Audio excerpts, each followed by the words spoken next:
So hello everyone, quickly before we get into the video, quick disclaimer: the audio and the video is a little bit desynced. Obviously this is a very highly edited video, a lot of layers on top of each other, so all gets very complicated, and yeah, just the audio is like a little bit behind like my lips, do you know what I mean? They're syncing, so I do apologise for that. Hopefully you can get over it. It's not that big of a deal. I will probably have drawn more attention to it by saying this. But yeah, hopefully you enjoyed the video anyway. So, hello everyone, welcome. My name is Jinx, and of course you already know that. And if you don't know that, then that means you're new here, new to the channel. My name is Jinx. So today, as you can see, a bit of a different video.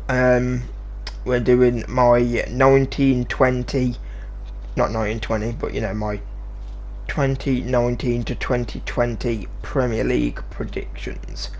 I've not done a video like this before, really. I've had FIFA on my channel in the years, and I did a Wolves vlog a while back, ages ago. And you know, as like I started coming to my own in my channel, it was towards the end of the season, so I didn't want to start anything. But hopefully, with this new season coming up, I've got a few ideas. So one of them, I wanted to do this. Go through my predictions for the season and the league, and then also every Saturday or Sunday or whatever, sort of do like a review of the do a review of like the games or something like that. So yeah, this is going to be very highly edited. I'm hoping this will come out. This will be out Saturday, I think, but I am filming this on Friday morning. So you know, I haven't like seen any games or anything. The transfer window has ended. So yeah. Let's first jump into position 20.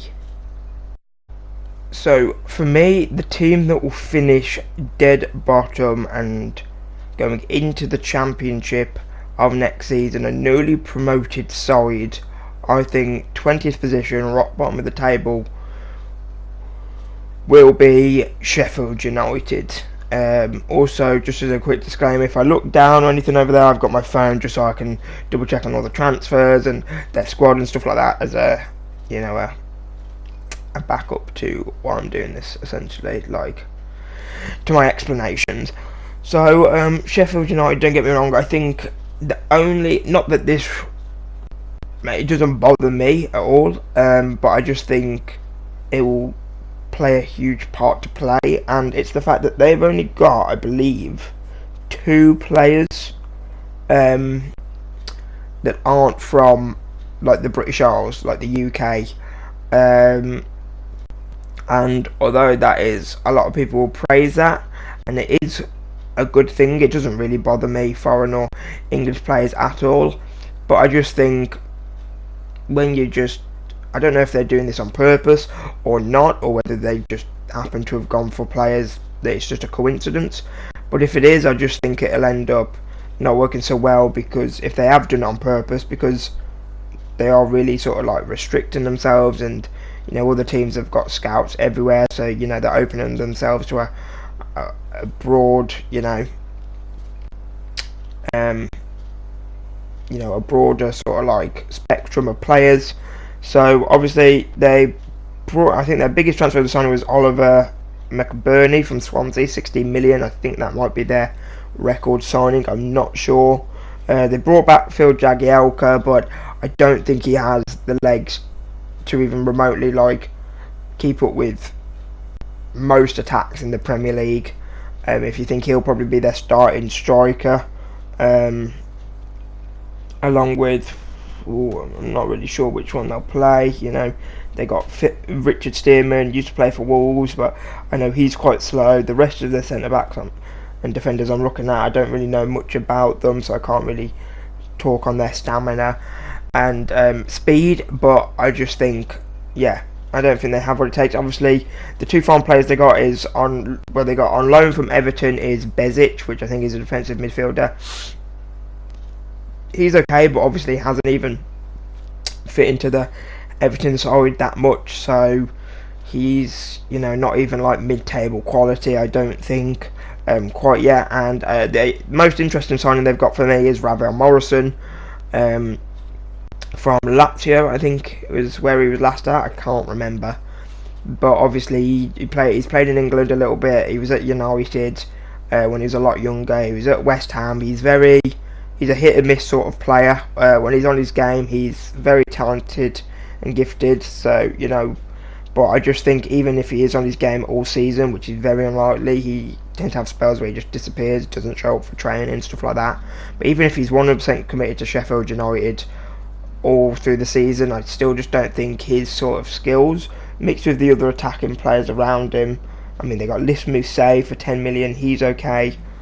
Callum Robinson from Preston North End, I don't think they're enough to get the goals, really. I can't see any of them getting more than 7-8 goals this season. So fortunately, I think Sheffield United are going back down.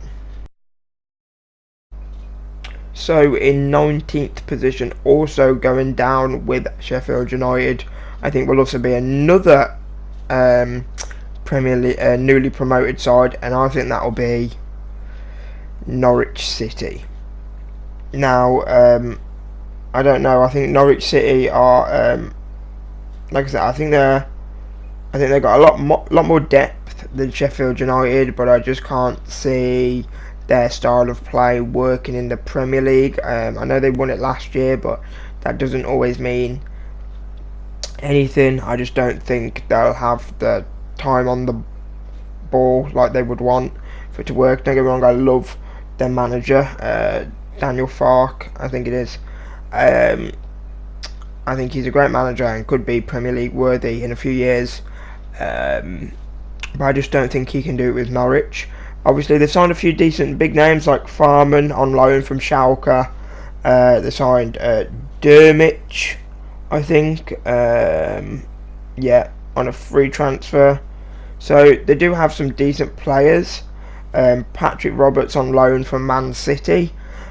But they also have a bit of an injury record and crisis. I mean, for example, now I think there's already like 4 or 5 people that are out, a few defenders and stuff like that. And same with Sheffield. I just think that their defenders won't be able to keep up with the quality of the attacks now, even like so low down as just above the relegation zone. The attacks are getting very, very strong everywhere. So I just think they'll struggle. Like I said, maybe a bit of an injury crisis, but yeah, so I think they'll go down as well.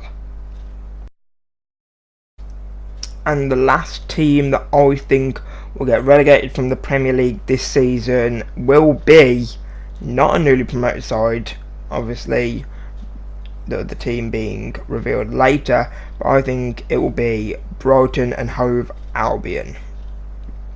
Now, obviously, I think they've had one of the worst transfer windows in my opinion. I mean, in terms of, they started it off horribly with getting rid of Chris Hughton, which I just don't think that's a smart move. I think he could have really kept them up and took them to a higher level than what they could have been. I know they struggled last season, but I still think he had what it took and still what it would take to take them higher than expected. And I think he has shown that in the few years he's been there, that everyone always tips him to get relegated, and he's always done so good to be a team that's kind of interesting to watch and keeps him up. And I think getting rid of him is a bit of a mistake. I know they brought in Graham Potter, I just don't think he has what it takes. And then in terms of their actual squad, they got rid of Anthony Knockaert, which was my favourite player for like Brighton to watch play. I really enjoyed like his style. He's now gone to Fulham on loan, I believe. And I mean, they brought in Leandro Trossard from Genk, who I've not seen much of, but I've heard he's okay. And then they did bring in Matt Clark, which I was really excited for, a defender from Portsmouth, quite an exciting young prospect. But then they loaned him out when they got him, so that was a bit of a shame. So I just don't think they have like the squad like at the minute. Like they've got a lot of attackers. Like their depth is okay, apart from like their midfield really. but once again, their attack, I still don't see any of them being really Premier League worthy enough to keep them up. Glenn Murray's not going to be able to be on fire as he was. You know, Lacadia, he'd been a bit of a flop since he came. I just think he'll have another average season.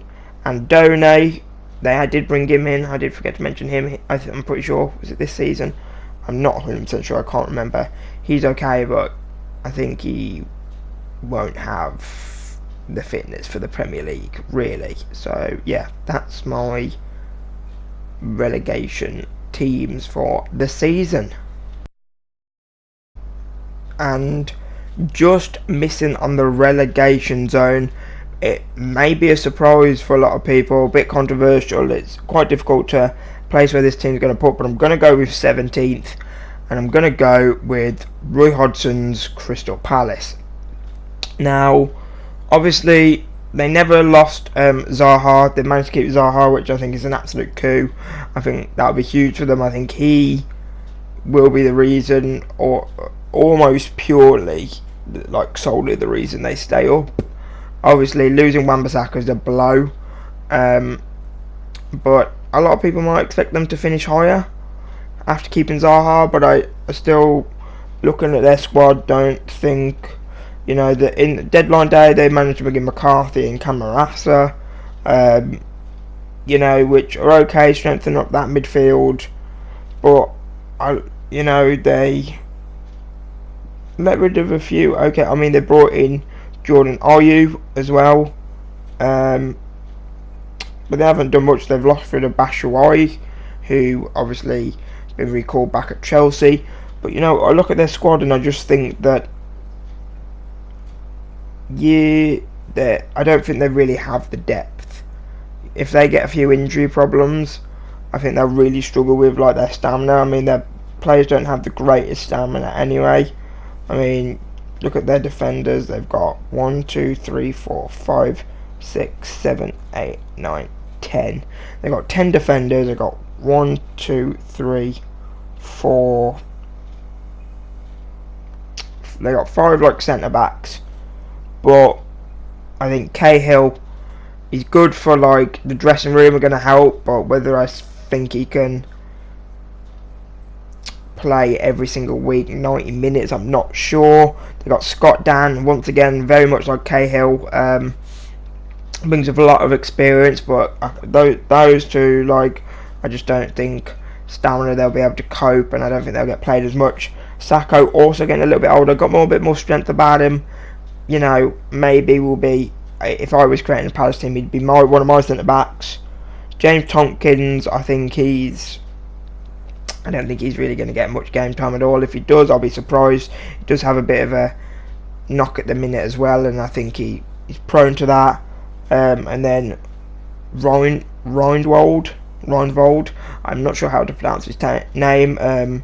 The Dutch centre back, I think he's quite good as well. But you know, they get an injury to, you know, Sacco or him, I think they'll start struggling when they have to start using, you know, Dan and Tompkins. I think that'll really, you know, affect them. And then obviously with the loss of Wan-Bissaka, you know, their fullbacks, they got Ward, Kelly, and Schlupp and Anholt. So Schlupp and Anholt on the left, they're okay. They're both, I think, decent. I think, you know, they can do well just giving each other competition. But I think Ward and Kelly, I think just I don't think they have what it takes to really be great Premier League quality. And I think obviously after coming off the back of filling Wan-Bissaka's boots, I think the pressure might get to them, and the other players like the midfielders, and especially people like Zaha, expecting sort of like the sort of quality they got from that right side last year. I think they'll really miss that, and it will be a huge blow to them. Same with the midfielders. They've only got like 5-6 midfielders. You know, MacArthur and McCarthy both getting on a little bit, and then the other midfielders have got Kouyaté, who is good on his day, Camarasa and Moya. It's a really difficult one. And then, you know, they've got Townsend, but I just think their squad is maybe too small. What they have got it is okay, especially midfield and attack. They do have decent individual players, but I just don't think together it'll be great. Just because of their size, and you know, Zaha, even though he is staying, I still don't think he necessarily wants to be there. Really, still, I think he got a bit angry. It almost got blocked, so I don't think he'll be as great. I think he'll probably end up going in January, so I think he'll probably just, you know, be meh for the few months. But yeah, I've got Palace 17th. So in 16th position, just going to quickly get into it because I realise how long I've taken just to do the bottom four. But yeah, so in 16th position, I think it's going to be Sean Dyche's Burnley. Now I think the whole bottom five, bottom six is actually going to be quite close.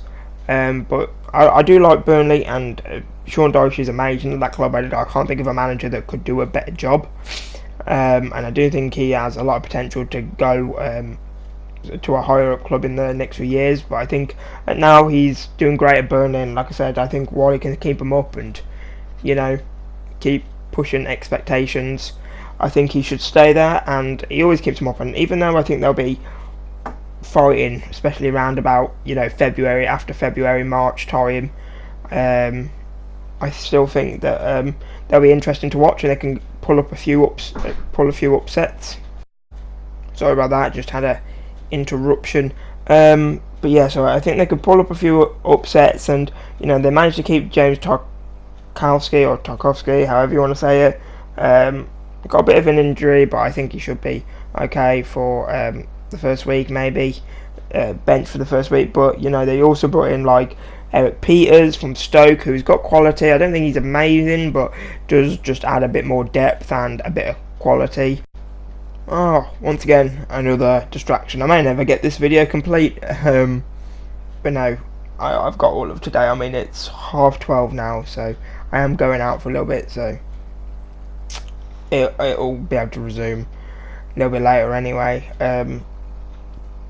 But yeah, so I think obviously they brought in Jay Rodriguez as well for like what, 9.5 million, I think, from West Brom, who's okay, and can obviously compete with the likes of like Wood and Ashley Barnes up top, because I think Burnley tended going for like a 4-4-1-1 sort of thing, as like having like a centre forward and a striker. So maybe it'd be good as a centre forward role with Chris Wood. Sorry, with Rodriguez up top, with maybe Wood sort of like the centre forward role. I think that could work. And like I said, not really much else to say. Obviously, they've got very good keeper options. They have got rid of Heaton, which really does help them, and he could have brought like a lot of experience as well. And obviously, they've got Joe Hart, which he'll be getting a lot of time, and Nick Pope, who's a young, exciting prospect who I really, really rate. So I think they'll finish 16th, but still an okay team to watch. In 15th position, and actually the team that will play Burnley in the first game of the season, which will be interesting, is Southampton. Now, I don't really know much what to say about these. This one probably a quick one. Obviously, it'll be Ralph, how do you pronounce his name? Hasenhüttl, I think, first full season, and I do think he's a good manager. But obviously, they're one of those teams, Southampton, that always expected them to finish sort of around this sort of mark, and then they ended up doing a lot better like the first few seasons. And then people expected them more sort of mid-table, and they sort of dropped off a little bit. So, and now I think they've come to a sort of lull in this sort of probably area for probably a little bit. I can see them for a few years, and their business wasn't great. I think they offloaded a lot of players and didn't really get replacements for them. You know, I mean, they brought in Danny Ings, but can he really do it all season? Like, get you 10 plus goals? I don't think he can. They got rid of Gabby Adini. They got rid of Cedric.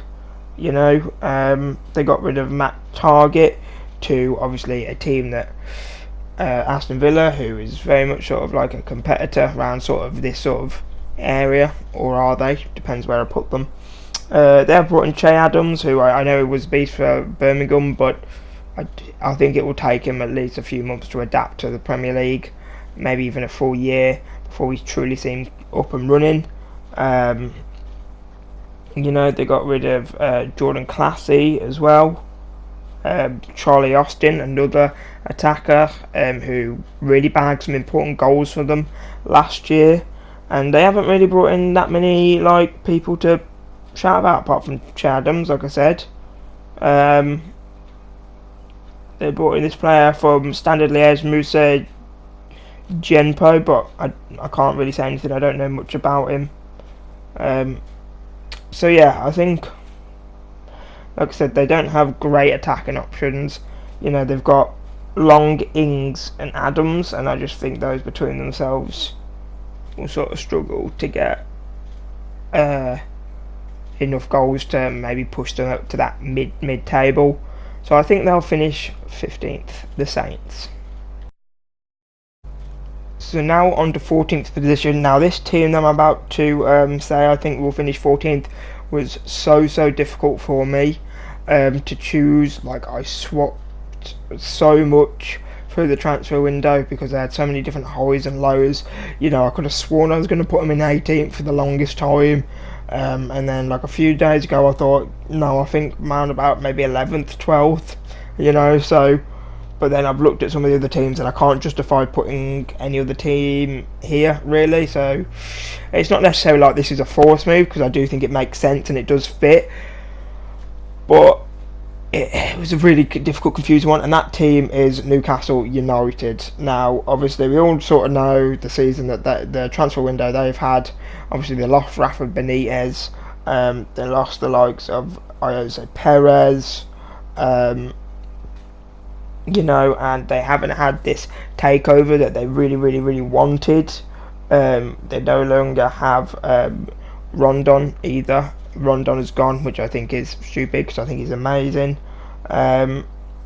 So all these lows were I couldn't really see it. Then they ended up signing Steve Bruce, and I'm thinking he ain't, I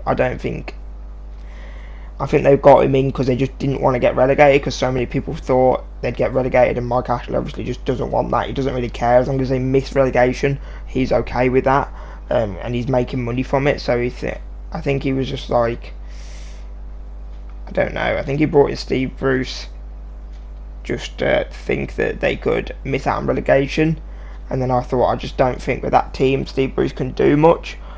But after bringing in, people breaking their record and bringing in Joe Linton, from Hoffenheim, really good striker, quite young, I'm pretty sure got a few years in him.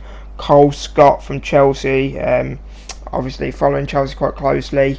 I know that this kid's quite decent. They brought Jetro Willems, if that's how you pronounce his name, from Frankfurt on loan, who is a great left back option.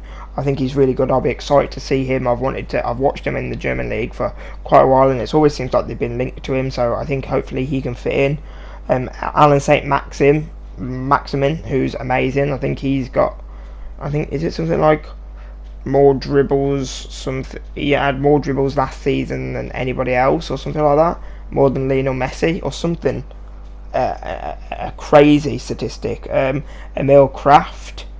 And they brought back Andy Carroll, obviously, who was, that's his boyhood club. He was round there, and I watched an interview, yesterday on deadline day, how happy he is to be there, and that he's matured a lot, and he's got a bit of an injury, so he might miss the first few weeks, but even having him in the locker room will really help them.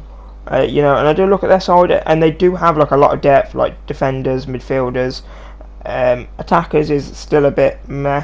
Obviously, they got Joe Linton and Dwight Gale and Andy Carroll, so maybe those three will be able to. Muto, I don't really like that much. So yeah, Maxim sort of on the wide sort of wing. So hopefully they can. So I will be keeping a close eye on them. They're a very difficult one to predict for me. One of the most difficult ones, apart from sort of 6th to sort of 3rd, which obviously we'll get to in a while. So yeah, I think Newcastle United will finish 14th. So in 13th position, I'm going to go with Eddie Howe's AFC Bournemouth. Now, if you can't tell, I'm doing this a little bit later on, so sorry if the flow and style is completely different. I'm going to try and not make it too different. But the reason I've gone with Bournemouth, the reason I've gone this high up is almost purely because of Eddie Howe. I think he's a great manager, and I think he can do a lot like in the future. And he knows this Bournemouth side really well, and knows what's the best for them. And when they're on their game, they can play really good football. And like their attacking midfielders and their strikers that they play when they're 100% are they're really deadly, even against some top quality, like European top six sides. So I think but losing Tyrone Mings to Aston Villa for like 18.5 million, 19 million, I think was a blow, especially to somebody else, especially to a team like Aston Villa, who are obviously going to be competing in the Premier League with them. To lose it to a fella team, I think is huge. But they haven't done much. They brought in Lloyd Kelly, who I really, really do like. So he's going to shore that spot up, I suppose. And I think he could have the potential to be as good as Tyrone Mings. I like his style a lot more. But obviously Tyrone Mings really knew that team. And obviously he was at Aston Villa last year. And I think maybe he likes what they've got going on more. And obviously, as they haven't put Aston Villa yet, maybe he agrees with me. Maybe he thinks they're going to be higher up than Bournemouth this season. Obviously, they still kept Callum Wilson, gave him a contract till 2023. That's huge. They did get rid of Les Musset, but wasn't really using him. They brought in Philip Billing from Huddersfield Town. I didn't really look much at Huddersfield last year, so I'm not sure how good he is. Gronveld from Bruges. Once again, don't really watch the Belgian league, so not 100% sure on him as well. But they did bring in Harry Wilson from Liverpool, who I think is really, really good to help shore up their attack, because they was a little bit slim in the attack. So if I just look at their squad now, I do like their defence. Their midfield does look really good with Fraser, Oib, Lerma, now Wilson in there as well. Brooks is very good. Stanislas. They're all very good. Maybe a few more central midfielders. They got a lot of good wide players. And then obviously they got Wilson, King and Solanke as the three strikers. So yeah, I think they'll do really, really good. Once again, I like Ake and I like Kelly. I don't really know much about the rest of their defenders, like Francis, Daniels, Cook, Smith. I don't know how confident they're going to be. So yeah, they've got obviously two great keepers in Boric and Begovic. They do have Ramsdale as well. I'm not sure who they will play, but just having those two experienced keepers, which everyone plays, and think they will definitely try and order their back line as much as possible and stop any sort of damage control. So yeah, that's why I've gone with Bournemouth in 13th position. So in 12th position, and just missing off on top half, is also, by the way, sorry if you can hear any rain in the background. I can't really stop that, and I just really want to get this video done, and I'm not waiting for it to stop or anything like that. So it sucks, but that's what we're going to have to deal with. But 12th place, I'm going for Aston Villa. Now, we all sort of know the sort of window that they've had. I think they've, brought in 13, 14 players, spanned around 130 to 40 million. A lot. I know there's the whole meme with, are they going to do another Fulham? A lot of Aston Villa fans are angry, saying, that's happened once and everyone thinks we're going to do it. Look at who we brought in, and then, I can see both sides of it. That's why it was difficult where to put them. I mean, even before they splashed the cash, literally as soon as they went up, I said to somebody, a few people, I was like, I can see, this was before any business was done, I said, Norwich and Sheffield, I think, will go down, and I think Aston Villa will finish around, like 14th, something like that. Obviously, I've put them up to 12 since doing the business, so I do think it's been very good business. But like I say, you do have to worry when you bring in all these people that a lot of them are first team quality. They are decent names that could fit into the first team, but obviously you have got to worry. Be careful. They don't rush them all too soon. The Premier League is a very different league, and it's very hard, and gelling these all together in such high octane games straight off the bat might be difficult for them to get used to. I know Wolves last season, only one of their starting 11 had actually had Premier League quality, and I think that was like 5-6 debuts in that actual first game anyway, let alone people that hadn't even played in the Premier League. And obviously they didn't do too bad, but I know a lot of the times it has came back to bite people on the arse. Obviously yesterday they loaned out Scott Hogan to Stoke. Now, although I think I wouldn't have personally done that if I was them. I'm looking at their squad now, and obviously the big thing is they brought in Wesley, who's a massive signing for them. They brought him in for how much? Let me see again. I cannot remember for the life of me how much they got him in for. Why is he not showing up? I can't remember anyway. Well, they brought in Wesley. But obviously their other attackers are El Ghazi, it says here, but obviously he's more of a winger. Callum O'Hare, I don't really know where he plays. I think he's a youth player. And Codger, I know he's a striker. So obviously, I'm looking at that and thinking if Wesley gets injured long term or starts flopping, is Codger good enough to push them up into top half of the table? I don't think so.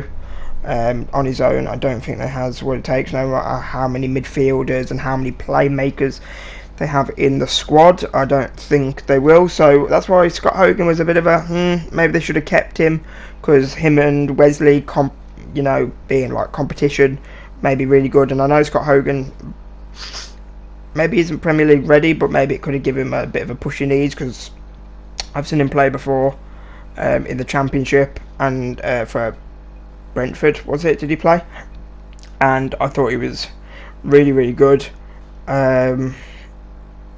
Brentford and like Sheffield United and teams like that. So obviously other big names that they brought in was Marvellous Nakamba. Once again, I don't really know much about the Belgian league. He's got a great name, and he always is, going back to my FIFA roots, he always is a good player to pick up. So I think that will do good. Tom Heaton with the experience is great. Douglas Luiz, another very exciting prospect to bring in. I was surprised that Man City let him go, especially to Aston Villa. I thought maybe they'd offload him, maybe back somewhere abroad if they was ever going to get rid of him. Didn't think they'd do that. It's not like they have to worry about Aston Villa coming for their title, but they brought in Tyrone Mings, obviously weakening Bournemouth, obviously the team who I think just will finish below. That would be great. Matthew Target as well, so those two to fight for left back is really, really healthy. And yeah, like I said, they do have a very, very good squad. They brought in Courtney House from Wolves. I know him, I've watched him a little bit. I know he can be okay on his day. So just a sort of like that backup maybe, for like for cup games, sorry, so they're he's definitely good enough to play League Cup and early rounds of FA Cup, so the other defenders can rest. Still managed to keep Jack Grealish, which was absolutely massive. Him and like Trezeguet and Douglas Luiz can really sort of feed off each other and boot the ball up to Wesley, so I think it'll be interesting to watch. From an unbiased point of opinion, I am sort of excited to see how they play, and yeah, obviously they are back where they belong. I always knew that sort of they'd come back and sort of claim sort of their league back again, do you know what I mean? They were so I think it's really good to see them back, and yeah, I think they will finish 12th position. And in 11th position, just on the exact midway point of the table, I'm going to go for, still haven't completely made my mind, it's between two teams. I'm going to go for Watford. Yeah, I'm going to go for Watford, the Hornets, to finish in 11th. This is sort of why I waited till after the transfer window, because obviously yesterday did a decent bit of business. They signed Danny Welbeck until 2022, and they also signed Ismaila Sarr from Stade Rennais for a record fee of around about 25 million. And I was going to put them lower, but I don't know. After those two bits of business, I look at their team and they've got an okay squad. This is one I am worried that I could have got the most wrong, but I'm not sure. Obviously, I'm just trying to remind myself if they've got rid of anybody of huge. Well, they haven't got rid of anybody, and obviously last year we saw what they did. They did get to the final against Man City. I know they got thrashed like 6-1. I'm not saying obviously that's going to happen again, because you do just have the FA Cup's full of mysteries and stuff like that. They could just flop and not get anywhere close to. But they was for a while competing with Wolves for that 7th spot. It was looking dangerous. They did drop sort of in the end. I can't really remember where they finished. It might have been like 10th, maybe 11th when putting them. I don't remember, but I think they will finish 11th. I mean, I don't know. I don't really know why. Looking at their squad, I think that maybe they don't really have as many standout players as some teams below me, like Villa and maybe Newcastle, and heck, maybe even Southampton. But I do like their attacks, and they do have a lot of options, which I'm someone that really believes in. You need a lot of options, Deeney, Welbeck, Gray, Deulofeu, Penaranda, which we haven't seen much of, but I know what this guy can do, and he is okay. Isaac Success.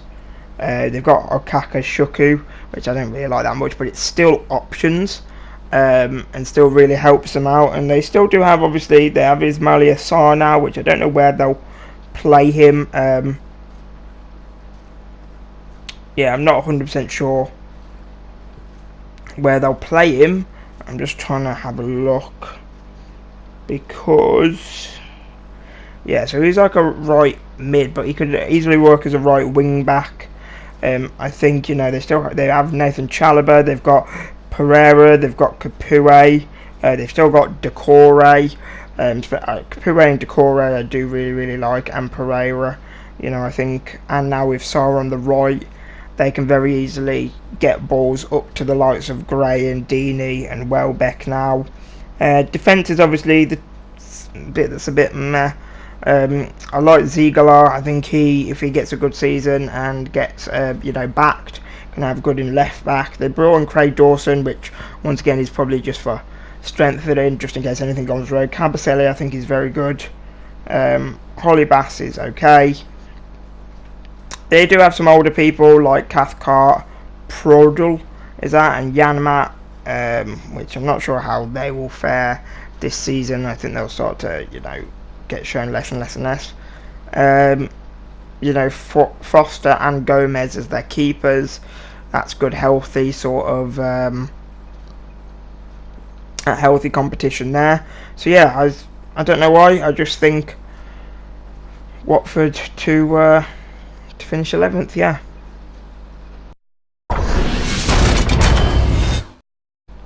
Ooh, did you see that? That was fancy, wasn't it? So in 10th position and just getting into the top half of the table, I think it's going to be West Ham United. Honestly, I think just West Ham are just a very good team now. They've just sort of cemented themselves in that mid-table position, and I think Pellegrini is he's an amazing manager. He's does not get the credit, very underrated, does not get the credit he deserves. Obviously won a title with Man City, but then again, if you don't win a title with Man City these days, what kind of manager are you? But no, he's a very good manager and I very much respect him. And obviously their biggest blow was losing Arnautovic, but if he wasn't happy, then there's no good keeping him in the club, because he was just going to hold the morale down. I think he would have done. You know, he did the same at Stoke, just sort of like Shaqiri did at Stoke as well. I mean, it must probably just be a Stoke thing. No, but no, it's not good to sort of have that at the club. But I think obviously they got rid of that Edmilson Fernandez, I think, that attacking midfielder, who I really liked. I thought he was promising, but they've sold him. Surprised they didn't loan him, but 6 million gone to Mainz, if that's how you pronounce it. He's gone to Mainz. They've got rid of a lot of deadwood players that they didn't want. I mean, they got rid of Lucas Perez only for 2 million to Deportivo Alves, which is weird. 2 million is really low. It's a bit of a, I mean, I know he wasn't great, but it's still a bit of a steal for Deportivo. You know, and they brought in Pablo Fornals. I watched him a lot. I think he's really, really good. Just, well, almost sort of act as an Arnautovic-like player, but almost have sort of more composure about him. And obviously not as much like hot-headed, but very much in terms of he can hold the ball, can drive it forward, and then he can obviously release it at the right time when needs to. Yeah, they got rid of Nasri, which I was surprised to Anderlecht on a free transfer. Although he didn't really have a great influence last season, I still think he could have done something for that team and provided. They got rid of Sam Byram to Norwich. Once again, maybe another player one got rid of, but obviously they did hugely strengthen in getting Sebastian Haller. I've heard it's pronounced differently to that, but I can't remember. I think that might be their record signing. I think, don't hold me to that.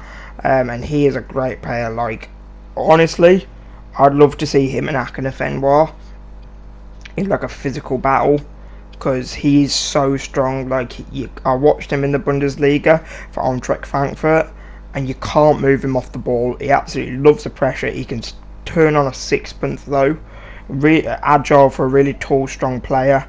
They got rid of Obiang, which, once again, unusual. I know he's getting a little bit older, but he sort of was a bit of a rock. And obviously, I think, you know, they don't have Kuyata either, and I think those two were really sort of spot solid in the midfield. Now not having either of them, you know, but got rid of Reece Oxford as well. Obviously, he kept getting loaned, but I thought, you know, he'll come in his prime, he'll get in, but no, they've just got rid of him, took him to Augsburg. And yeah, they have. That's really it. I mean, their business wasn't great. They did bring in Haller, and they did get rid of people that they didn't need. Some of them surprised me, but if they didn't need it, then they didn't need it. They got rid of Adrian as well. I can't remember where he's gone now. He's gone somewhere, but I can't. Is it Liverpool? I'm not sure. He's gone to a big team, I'm pretty sure. But just looking at their team, honestly, I just really sort of like their depth and their options and everything that they can do. You know, they've got people coming back as well from injury. The likes of Lanzini, Yarmolenko. They'll hopefully really fit into the squad now. You know, you still got Chicharito, him and Haller, especially if they play two up front, can feed off each other. Even if not, they play one up front and sort of like a 4-3-3-esque. You know, you can sort of have Yarmolenko sort of have Yarmolenko like on the right, Haller up top, Felipe Anderson like on the left with sort of like Lanzini and that cam, and then like Declan Rice and Fornals in sort of the two centre midfielders. Whew, that is a team. That is a banging team, you know. And then you've still got Chicharito to come off the bench, who's very good. They brought in a player called Albion Ajeti from Basel. I don't know much about him, but they paid 7 million for him. Makes me think, you know, yeah, he will be a substitute player. Someone as just sort of a backup. Obviously, their defence is the most shakiest part. Like I said, if they played a 4-3-3, that means 4 at the back, and they do have Reed, Ogbonna, and Balbuena, Issa Diop. So, you know, 4 decent centre backs there. Especially, I like Issa Diop and Balbuena. They're very good. Masuaku on the left. But then I don't know much about this guy called Gonzalo Cardoso. I'm not sure where he plays, because if he doesn't play, I'm just going to very quickly have a look at his profile here. Yeah, so he's a centre back as well. So apart from Zabaleta here, unless there's somebody in the midfield that can play. I mean, you have Mikel Antonio, he can play right back as well, but he doesn't really like it there. There you go, there's another sort of striker that can come in as well, right wing. They don't, apart from really Zabaleta, they don't have like another right back as such, and that could be bad for them, so which makes you think they'll go 3 at the back. But then that, I mean, I suppose it would work because they'll have more in the midfield, but I just think 3 at the back with Ogbonna, Balbuena and Issa Diop. I don't know. Rambling a little bit, but I just think, yeah, they'll do okay. Still got Fabianski and Roberto, so 2 very good keepers there. Very, very good shot stoppers. Oh my god, I couldn't get it out. Especially Fabianski, I think he's great. He did amazing last season. Kept on a lot of points, you know. And yeah, so that's why I think West Ham will just about finish 10th. So I've realised we're currently on 46 minutes, and this video has to be less than an hour because the way that SHAREfactory works. So sorry if I feel like I'm either speaking less or not covering your team in as much detail. I very much do apologise, and obviously the top half is the the half that people want to know more about, but I do apologise. So 9th, this was so difficult to pick between 9th and 8th. Even just now, like I wasn't sure just before, in between 10th and 9th recording this. I looked at both teams again, I ummed and ahed for about 5 minutes, and I'm gonna go with Leicester City. Now this is controversial because a lot of people think, a lot of people would agree with me, think 10th, 9th, that sort of area. But I've heard some people think they could maybe break top 6, or just out, be 7th, be the best of the rest this season. I just don't know. I just, it's one of those, a bit like Newcastle. It's like I just can't see any team above them being 9th, almost. But I can't see Leicester finishing in like double digits. So it's sort of where I've kind of had to put them, honestly. They have done. I think Brendan Rodgers will be really good, and I think they'll be okay with 9th for the majority of Leicester fans. Brendan Rodgers' first full season, and I think last season they ended up doing really well off after bringing him in. Sort of the hype of a new manager, and they would have loved the season to go on for a little bit longer because they could have overpassed Wolves and got into that 7th position. But I think it's going to be 9th. Obviously, they brought in Dennis Pratt from Sampdoria yesterday.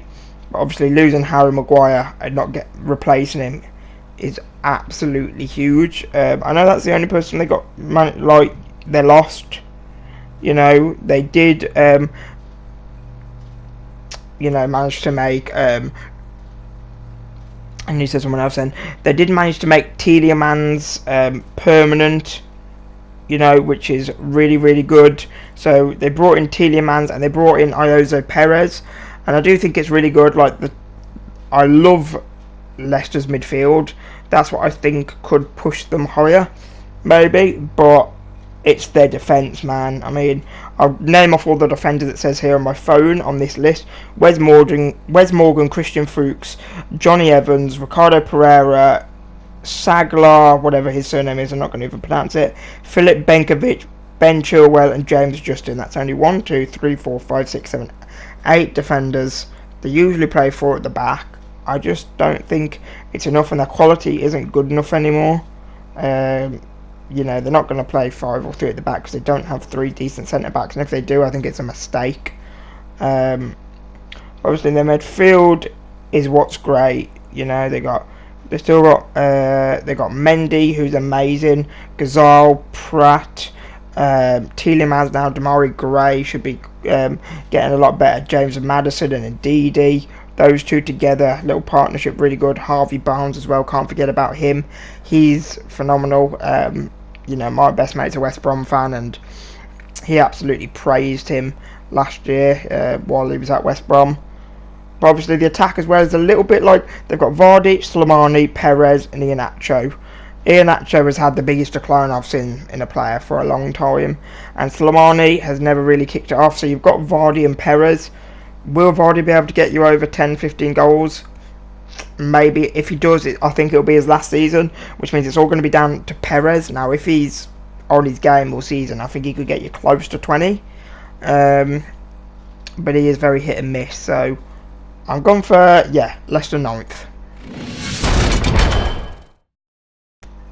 And in 8th position, I think will be Everton.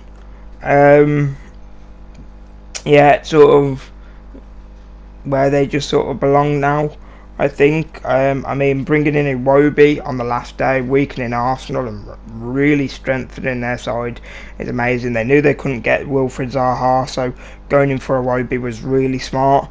I'll just quickly say some of the other things. Sidibe on loan, and hopefully I think they've got permanent after, because I think he's amazing. But Moise Kean, man, getting him in, and Jean-Philippe Grabamon is huge as well. I mean, Fabian Delph, he can obviously play left back or centre mid, very, very versatile. Did get rid of Sandro Ramirez, who confused me because I do sort of rate him. I think he could be a good backup. Obviously made Andre Gomez permanent, and on his day he is absolutely phenomenal. One of the best midfielders outside of the top 6 by far. Obviously blows in terms of Idrissa Gueye to PSG. That's going to be huge not having him. And Ademola Lookman, I know they didn't really play him, but they've sent him out to Leipzig for 15 million. I think they could have kept him a little bit, integrated him into the side, and he's got a lot of pace to him. He could have had something about him in a few years, been up there and doing a lot. But yeah, I just think they're just defensively solid all round. Pickford in goal, Baines, Coleman, Digne, Sidibe, Keane, Gbamin, now Mina, Holgate, like that. So that back line is deadly. Schneidlin, Delph, Sigurdarsson, Balassi, who's come back, which hopefully they give a chance. He always gets loaned away, and I really like Balassi. Bernard, Gomez, Davis had a great season last season. With the few injuries that they got coming in to the starting 11. Morales as well, Walcott, and then sort of strikers. They sort of got Tosin, Niasse. I mean, Iwobi, sort of as a winger, could play striker, but he'll be on the left. Calvert-Lewin, Richarlison, and Keane. I just think they got heaps of depth, and I think they're really good now. Especially Keane, I'm so excited to see what he can do. So yeah, that's 8th, Everton. In 7th position is a team I know very, very well, and that is Wolves. I think they'll just do what they did last season again.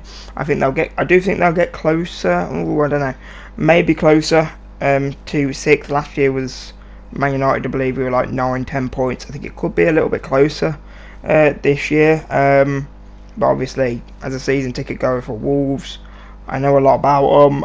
They do have Europe this year, which a lot of people say may work against them, but I've seen how they play so far, and I know Nuno knows exactly how to work his men. Over the last 2 years, I've and ahed about certain decisions, and he's always proved me wrong. But yeah, I think Wolves will be okay. Even when they get to group stage, may get difficult, but I honestly can't see us getting out of the group stage. Depends what the group stage is, but even if we do, I could see us the furthest possible is round of 16, which means if it does, that's hopefully we can have a strong end of season. But honestly, it really depends how long we go. I mean, these qualifiers, I think at the minute, if anything, are going to make us more ready for this Premier League.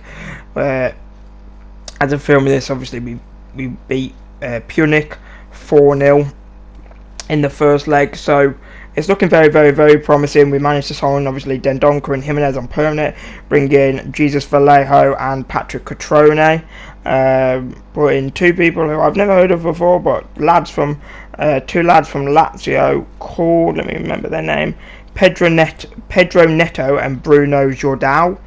Very good as well. I do still think the squad's a little bit small. I mean, we got rid of Cavallero and Costa, which, although I understand why, like, they didn't do great last season, they didn't really do much. I think just with the cup competitions and European competitions, I think they would have had definitely a bigger part to play this season, and they're just very two decent midfielders / wingers that aren't terrible. They can get you an assist at an important moment or a goal. But yeah, I still think we'll finish 7th, obviously depending on the whole FA Cup thing again, see if we get into Europe. But yeah, Wolves 7th. Right, so unfortunately I have to bang these top 6 out quicker than usual. I've got like 3 minutes, which is a little bit annoying. But in 6th place is my boyhood team, Chelsea. I need to call them Chelsea City. Oh my god, I'm all over the place. Yeah, I think Chelsea will finish 6th, which I think will be okay. I don't think many people can expect too much higher. But even if we finish lower, I don't think that many people can moan having a transfer ban. Frank Lampard, like, as long as we don't really get relegated, I really don't think people will moan, because it's like, this is basically like a, there you go Frank, do whatever you want. And I think he'll definitely get 12 months under his belt no matter how bad we do, like I said, unless we get relegated, which I can definitely not see happening with the squad that we've got. So yeah, and then I think next season is when we can really kick it off, and then we can, maybe this time next year, we'll see from there what maybe we can do in the transfer window. So yeah, I think Chelsea at 6th, Hazard is a blow, but I think Frank bringing up all the other young boys as well will really change the style of Chelsea, and you never know, it could work out surprisingly. So yeah, but as a safe bet, I'm just going to put Chelsea at 6th. 5th place, Manchester United.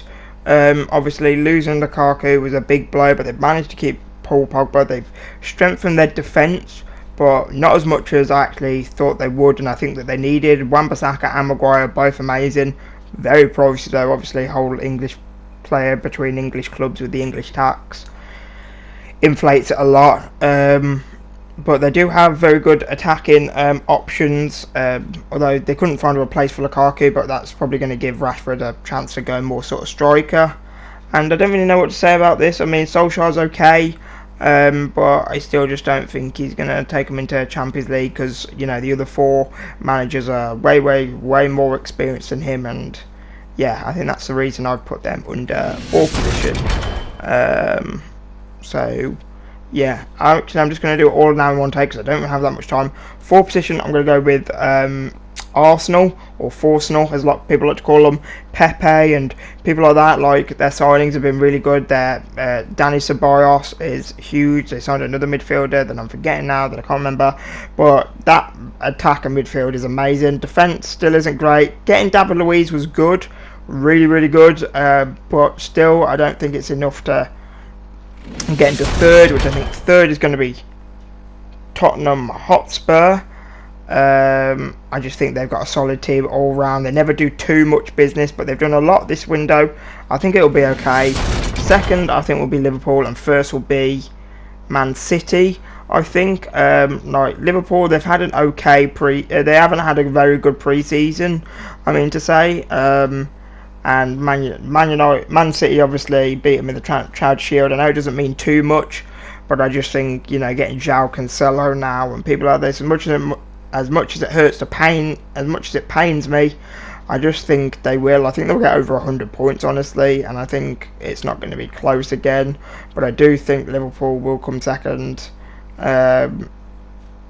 Yeah.